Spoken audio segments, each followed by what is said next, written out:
everyone. Caren Glasser here, and this is Life Uncorked. I am sitting here with Marilyn Harris, the co-founder, along with her husband, Ren, of Paradigm Winery in Oakville in the Napa Valley. And this is Marilyn's story. So Marilyn, welcome to the show. How are you today?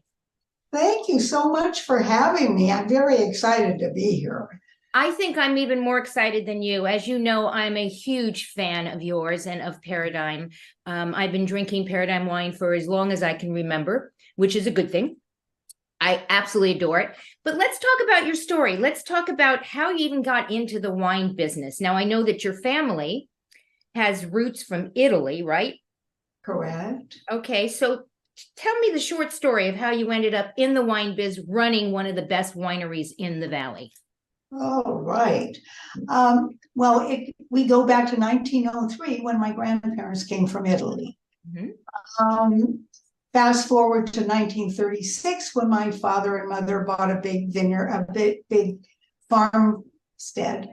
We were really only in agriculture until about the 90s is when we actually, all the families started wineries in the 90s, 91.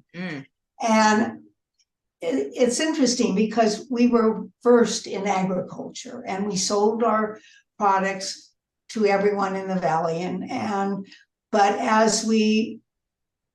think what really excited us in the 60s, maybe the 70s, was there was the home winemaking craze. I remember that. We got into it.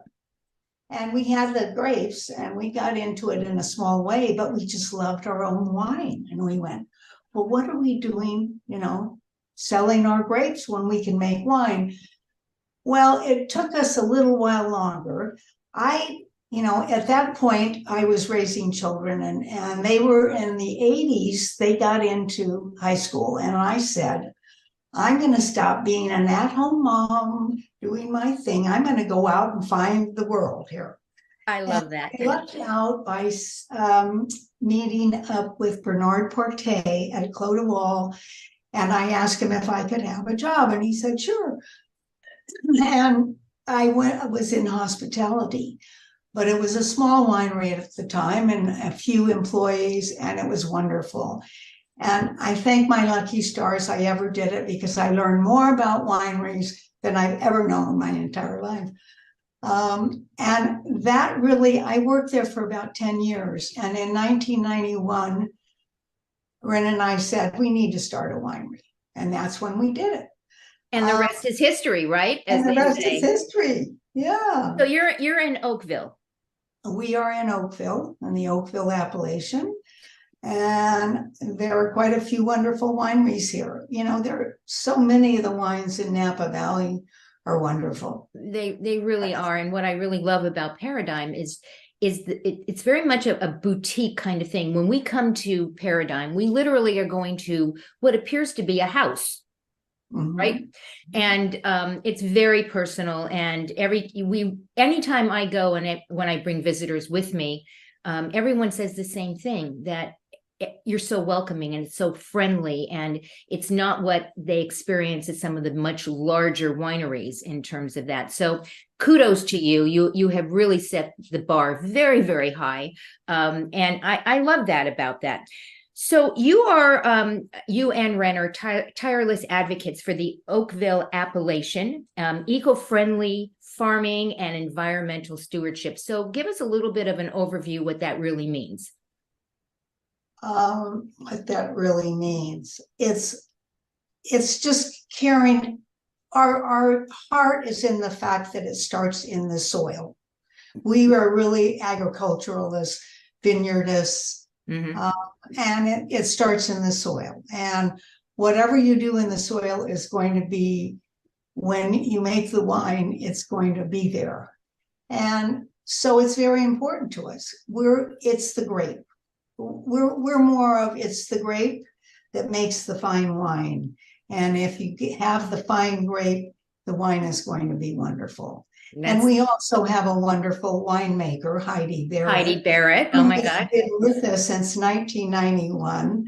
Bless her heart, she puts up with us all these many years, but she's wonderful. She's a woman, and what I find fascinating. And she's a woman, and that's right. And some of the best winemakers in the valley are women, which I think is just wonderful because, you know, being one and all of that.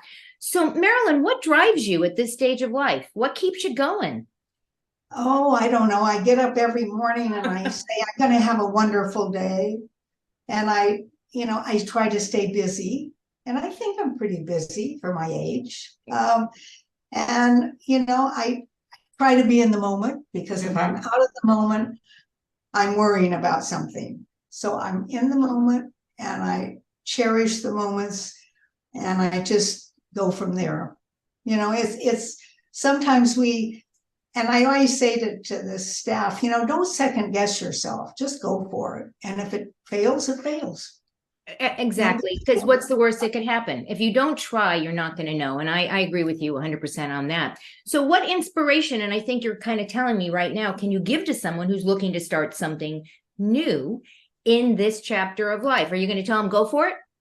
I'm sure I'm going for it. I've got a couple of things that we're doing right now. I love modern art, and I happen to meet a local modern artist who has many paintings, quite large, 4x6 or whatever, in his home, and he is just passionate about painting. And I said, well, you know, Jose, I could probably find a place to put those paintings. So I am setting up showings for him, and he can't believe it, because he's the kind of man at this stage in his life where I ask him, what do I pay you for this painting? And he says, well, name a price. Oh, wow. No, I mean, and he is just so passionate about it. And it's just I just am so excited to be doing that. What else are we doing? Oh, my husband and I bought Ponch's Bar in Yountville, which is historically very historically prominent in Life and Times. We purchased it, and we're going to keep it as Ponch's dive bar now, which is a dive bar, right? It's a dive bar. Yeah, I love there are no windows in this building. I mean, can you imagine? No one knows who's in there or what they're doing. I mean, really. But the real reason we did it is the Solis family, who have owned it since 1975, used to be employed by us. Pancha was actually the cook in our cookhouse. Oh my. 70s and 80s, or 60s, 70s, and 80s. And the sons and daughters were our babysitters. I mean, the family goes back a long way, and it kind of broke our heart when COVID happened. They closed the bar, and they just needed to be out now. And so we said, we'll buy it. I love this. It's like a neighborhood. It's a neighborhood community place, right? Where I was speaking to somebody who's near and dear to you, your daughter-in-law. She was telling me about the fact that this particular place is where all of the pickers, the wine picker, the growers would go to this place because, quite frankly, the rest of Napa, the French Laundry goes. They're not going to go there. I mean, everyone went there. I mean, movie stars would come in from out of town and they had to go to Ponch's. It was the place to go.